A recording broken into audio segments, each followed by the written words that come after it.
A'udhu billahi minash shaitani rajim. Bismillahir rahmanir rahim. Ny famintinana ny toroteny Zoman Khalifa malalatsika Hazrat Mirza Masroor Ahmad Aidallah Ta'ala bin Nasrihil Aziz tamin'ny androandroany fa 20 avrily 2025. Taorian'ny famakina tashahud sy ny taon sy ny suratul Fatiha i Hazrat Mirza Masroor Ahmad Aidallah Ta'ala bin Nasrihil Aziz, ny teny fa izy andeha hanohy ny firesana ny mikasika ny fanafiana tamin'ny androm-piainany ny mpaminany masina sallallahu alaihi wa alihi wasallam. Ny tantara Khalifa malalatsika ny mikasika ny fanafiany Hazrat Omar bin Khattab radiallahu anhu tany Turba niaraka tamin'ireo sahaba sasantsasany. Avy eo Khalifa malalatsika dia mbola ny tantara ihany koa ny fanafiana izay nataony Bashir bin Saad tany Fadak. Izy no olona voalohany izay nanao bayat tamin'ny andron'ny Hazrat Abu Bakar radiallahu anhu taorian'ny fahafatesany mpaminany masina sallallahu alaihi wa alihi wasallam. Avy eo Khalifa malalatsika dia mbola nitantara ihany koa ny fanafiana izay nataony Ghalib bin Abdillah Laythi radiallahu anhu tany Maifa, izay nalefany ny mpaminany masina sallallahu alaihi wasallam tany amin'ny Banu Awal sy Banu Abda bin Talaba izay mipetraka ao Maifa, satria izy ireo nanomboka nanangony olona mba hanohitra ny mpino musulmany ao an-toerana.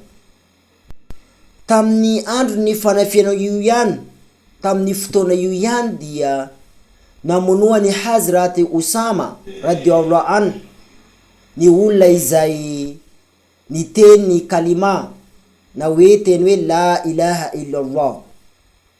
Tamin'ny wady io dia niady mafy nanohitra ny fahavalo Usama ka lasa namono olona izay niteny hoe la ilaha illallah. Izany hoe rehefa niady mafy Usama dia resiny ilay fahavalo kinanjo ny teny la ilaha illallah ilay fahavalo, nefa mbola novonoiny Usama ihany izany olona niteny kalima izany. Ka rehefa nihenony mpaminantsika masina sallallahu alaihi wa alihi wasallam izany fisehoan-javatra izany fa i Hazrat Usama radiallahu anhu dia namono olona zay efa niteny kalima na hoe teny hoe la ilaha illallah, dia nantany ani Usama radiallahu anhu i mpaminantsika masina sallallahu alaihi wa alihi wasallam hoe afala sakakta an qalbihi hatta ta'lamu ma fiha, moa ve ny vakinao ny fony na hafantaranao ny ao anatiny. Namaly any mpaminantsika masina sallallahu alaihi wa alihi wasallam Hazrat Usama radiallahu anhu hoe ny tena zany kalima izany izy, ny teny hoe la ilaha illallah izany izy mba tsy teo faty, ka izany na tonga hay namono azy. Nefa mbola nantany azy fandroany mpaminantsika masina sallallahu alaihi wasallam hoe moa ve ny vakinao ny fony afantaranao ny ao anatiny.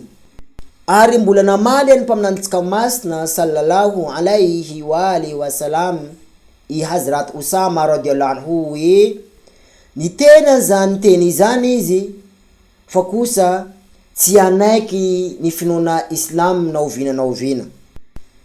Avy eo i mpaminantsika masina sallallahu alaihi wa alihi wasallam dia nandidy ani Usama radiallahu anhu mba hanome honitra ny rano olona izay nivonoiny tamin'ny wady io, izay omena any fianakaviany ilay olona maty. Avy eo huzuru malalatsika mbola nitantara ihany koa ny fanafiana izay nataony Bashir bin Saad tany Yemen.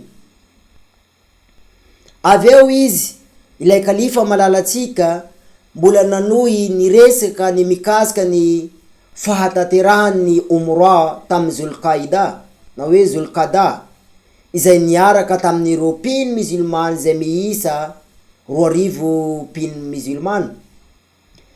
Avy eo kalifa malalatsika dia mbola nitantara ihany koa ny fanambadiana tamin'ny Hazrat Maimuna bin Harith radhiyallahu anha.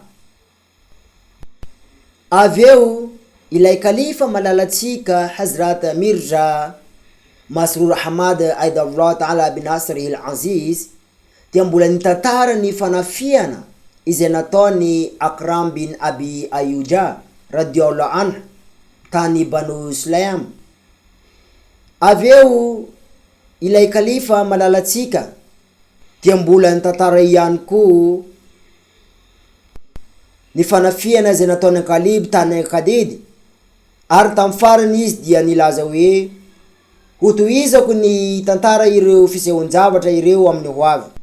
Avy eo kalifa malalatsika dia niresaka ny ireo terrorista izay ao Quraishi izay manapotika ireo moskeny Hamadi, izay betsaka ireo Hamadi martyr ao an-toerana, ary amin'ny farany izy nivavaka ho azy ireo.